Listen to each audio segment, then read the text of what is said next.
ইতিহাস বদলায় না, কিন্তু আমাদের এগিয়ে যেতে হয়। লেগেসিটাকেও একজনের পর অন্যজনকে বহন করতে হয়। যারা মার্বেলকে নিয়মিত ফলো করেন তারা তো জানেন স্যাম উইলসন আর এখন ফ্যালকন নেই। তাকে স্টিভ রজার্স ক্যাপ্টেন আমেরিকা সিল দিয়ে তাকে পরবর্তী ক্যাপ্টেন আমেরিকা বানিয়েছে, আর সে সেটা প্রমাণও করেছে।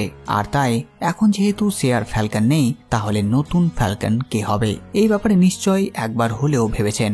তাই ভাবলাম আপনাদের জানিয়ে দিই এই নতুন ফ্যালকনের অরিজিন স্টোরি। তো চলুন শুরু করা যাক। কমিক্স অরিজিনে যাবার আগে এমসিইউ আমরা কি দেখেছি সেটা একবার মনে করিয়ে দিই। The Falcon and the winter soldier সিরিজে আমরা দেখেছিলাম এই ব্যক্তিকে, এর নাম জকুইন টরেস, আর কমিক্সে এ হয় নতুন ফ্যালকন।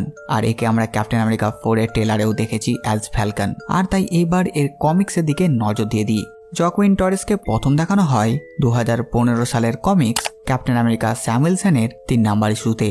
আর তখন সে জকুইন টরেস নামে সামনে আসে, আর তারপর 6 নাম্বার ইস্যুতে সে অ্যাপিয়ার হয় অ্যাজ ফ্যালকন।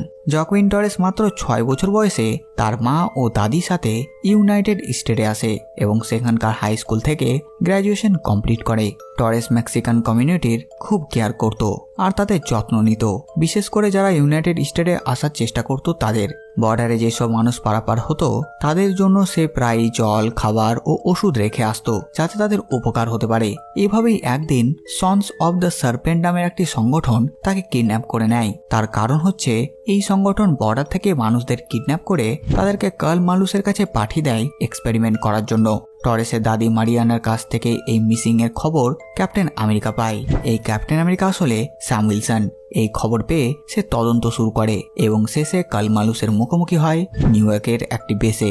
আর সেখানে সে টরেসকেও পায়। এখানে মালুস ক্যাপ্টেনের নিজস্ব সাথী রেড উইং ফ্যালকন, যে কিনা আসলে একটি পাখি, এর ব্যবহার করে টরেসের উপর এক্সপেরিমেন্ট করেছিল। আর দুজনের ডিএনএ কে এক করে বানিয়ে ফেলে মানুষ আর ফ্যালকনের হাইব্রিড।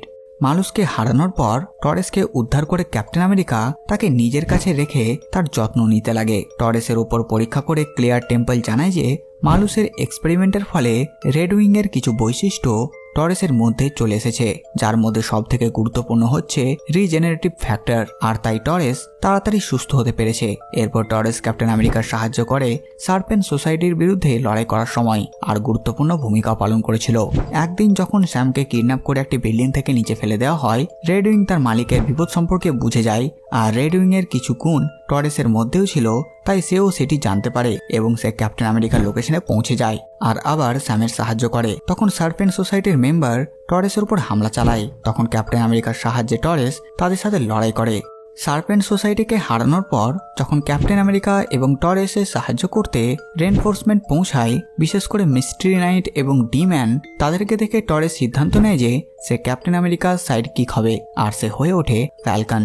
হাইড্রা যখন পুরো দেশকে কন্ট্রোল করতে শুরু করে তখন টরেস সিক্রেট এম্পায়ার বা আন্ডারগ্রাউন্ড টিমে যোগ দেয়, যেখানে তার সাথী ছিল চ্যাম্পিয়ন্স, আইনহার্ট এবং ওয়াস্প।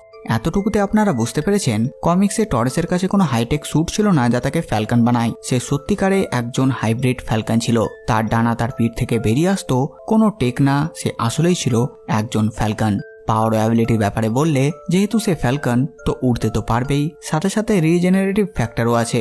এমনকি স্যাম উইলসনের সাথে তার একটি সাইকিক লিঙ্ক আছে, যেমনটা স্যামের সাথে রেড উইং এর আছে। এই রেড উইং হচ্ছে স্যামের নিজস্ব একটা ফ্যালকন পাখি। এই রেড উইং কে কিছু বলার জন্য স্যামকে মুখ খুলতে হয় না। সে মনে মনে সেই সাইকিক লিঙ্কের সাহায্যে তাকে সবকিছু বলতে ও বোঝাতে পারে। আর সেই রকমই সে টরেসের সাথেও করতে পারে, যেহেতু টরেসের কাছেও রেড উইং এর পাওয়ার আছে। হ্যাঁ, একটু অদ্ভুত এটা, কিন্তু এটা ভুললে চলবে না, এটা মার্বেলের ওয়ার্ল্ড। আর এখানে সাধারণ মানুষ, super power being, mutant, god, Demon সব আছে। তো বন্ধুরা, এই ছিল জকুইন টরেস মানে নতুন ফ্যালকনের অরিজিন স্টোরি। আপনারা কমেন্ট করে জানান ভিডিও আপনাদের কেমন লাগলো। সাথে সাথে আমার এই কাজ যেটা আপনাদের ভালো লাগে ভিডিওটিকে লাইক, চ্যানেল সাবস্ক্রাইব করে দেবেন। তো আমি আসতে পারি নতুন ভিডিও নিয়ে। আমি প্রিন্স সালমান আর আপনারা দেখছিলেন বাংলা কমিক্স।